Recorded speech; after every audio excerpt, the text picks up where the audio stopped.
আউযু বিল্লাহি মিনাশ শাইতানির রাজীম।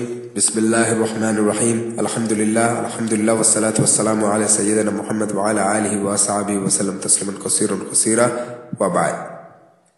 জেরুজালেম বিজয়ের পর হযরত ওমর বিন খাত্তাব রাদিয়াল্লাহু তাআলা আনহু জাবিয়া নামক স্থানে অবস্থান গ্রহণ করেন। সেখানে বাইতুল মুকাদ্দাসের নেতৃবর্গ তার সাথে মিলিত হয় এবং ওমর বিন খাত্তাব রাদিয়াল্লাহু তাআলা আনহু তাদের জন্য একটি নিরাপত্তার সনদ লিখে দেন। সেখানে তিনি লিখেন, পরম করুণাময় ও অসীম দয়ালু আল্লাহর নামে। এতদ দ্বারা ঘোষণা করা হচ্ছে যে আল্লাহর বান্দা ঈমানদারদের সেনাপতি ওমর জেরুজালেমের জনগণের নিরাপত্তার নিশ্চয়তা প্রদান করছে। নিশ্চয়তা দিচ্ছে তাদের জান, মাল, গির্জা, ক্রুশ, শহরের সুস্থ অসুস্থ এবং তাদের সকল ধর্মীয় আচার অনুষ্ঠানাদির। মুসলিমরা তাদের গির্জা দখল করবে না এবং ধ্বংসও করবে না।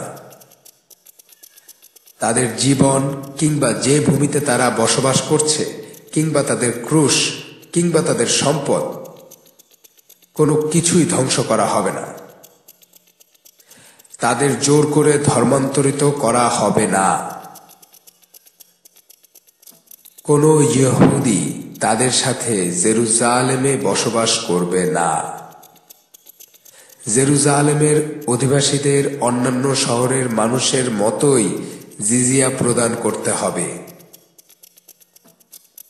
এবং অবশ্যই বাইজেন্টাইনদের ও লুটেরাদের বিতাড়িত করতে হবে। জেরুজালেমের যেসব অধিবাসী বাইজেন্টাইনদের সাথে চলে যেতে ইচ্ছুক, গির্জা ও ক্রুশ ছেড়ে নিজেদের সম্পত্তি নিয়ে চলে যেতে ইচ্ছুক, তাদের আশ্রয়স্থলে পৌঁছানো পর্যন্ত তারা নিরাপত্তা পাবে।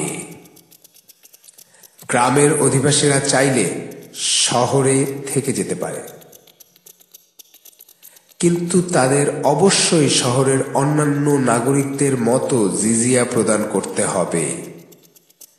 যে যার ইচ্ছে মতো বাইজেন্টাইনদের সাথে যেতে পারে কিংবা নিজ নিজ পরিবার পরিজনের কাছেও ফিরে যেতে পারে। ফসল কাটার আগে তাদের থেকে কিছুই নেওয়া হবে না। যদি তারা চুক্তি অনুযায়ী কর প্রদান করে, তাহলে এই চুক্তির অধীনস্থ শর্তসমূহ আল্লাহর নিকট অঙ্গীকারবদ্ধ। তার নবীর উপর অর্পিত দায়িত্বের ন্যায় সকল খলিফা এবং ঈমানদারদের পবিত্র কর্তব্য।